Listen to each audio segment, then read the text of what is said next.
एक बार फिर से स्वागत है बच्चों आपका हमारे YouTube channel computer solution with Anand में। इस वीडियो में हम सीखेंगे कि अगर आपने किसी से लोन ले लिया हो, किसी बैंक से या किसी व्यक्ति से, तो आप उस लोन को किस तरीके से सेटल करते हैं, मतलब उसकी मंथली EMI किस तरीके से बनाएंगे। तो सबसे पहले हम एक टेबल बना रखते हैं। ये देखिए, यहाँ पर मैंने लोन के लिए एक टेबल बनाई हुई है और मैं यहाँ पे कुछ अमाउंट रखने वाला हूँ। जैसे आपने कहा, सबसे पहले हमारे सामने प्रिंसिपल, मतलब जो लोन का अमाउंट है वो मैंने 90,000 रुपये रखा है यहाँ पे। आप चाहो तो घटा भी सकते हैं, बढ़ा भी सकते हैं।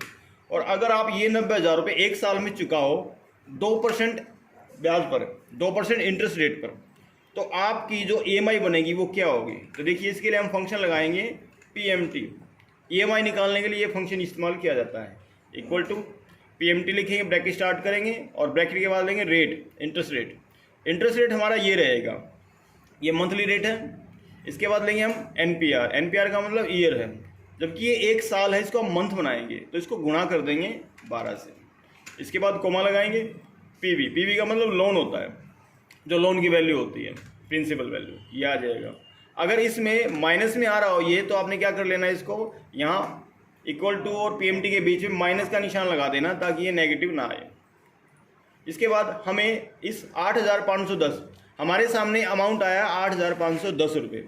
अगर एक साल में हम पैसा चुकाते हैं 90,000 रुपये, तो हमारी पहले महीने की जो किस्त होगी 8,510 रुपये। इसके बाद हमने क्या करना है, PMT यहाँ पर हमने क्या करना है, इक्वल टू लगाना है और ये वैल्यू हमने यहाँ पे डाल देनी है। तो ये जो हमारे सामने अमाउंट आ गया यहाँ पे, ये अमाउंट यहाँ लेना जरूरी है क्योंकि हम यहाँ पे अलग अलग ईयर का निकाल रहे हैं। अलग अलग अमाउंट पे, जैसे 50,000 लिए तो पहले महीने एक साल में देंगे तो कितनी EMI बनेगी, 2 साल में दे दो कितनी, 3 में दे दो कितनी। और अगर अमाउंट 70,000 हो, 90,000 हो, 1 लाख हो या 1,20,000 हो, तो हम अलग अलग 6 अलग अलग साल का निकाल सकते हैं। तो देखिए, इसके लिए मैं इसको ऐसे सिलेक्शन करना है। हमने एक बार निकाला है 8,510, इस वैल्यू को जस्ट यहाँ पे रखना आपने।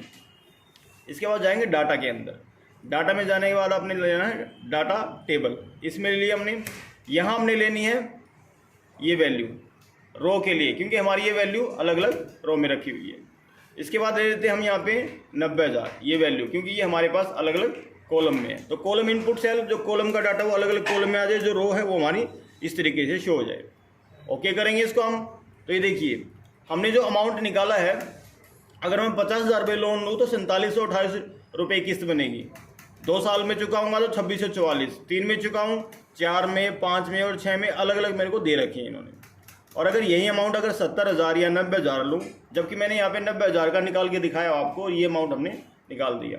और अगर मैं 2 साल में चुकाऊँ तो 4758। फिर ये देखिए, इस तरीके से आपके सामने अलग अलग ईयर का अमाउंट आ जाएगा।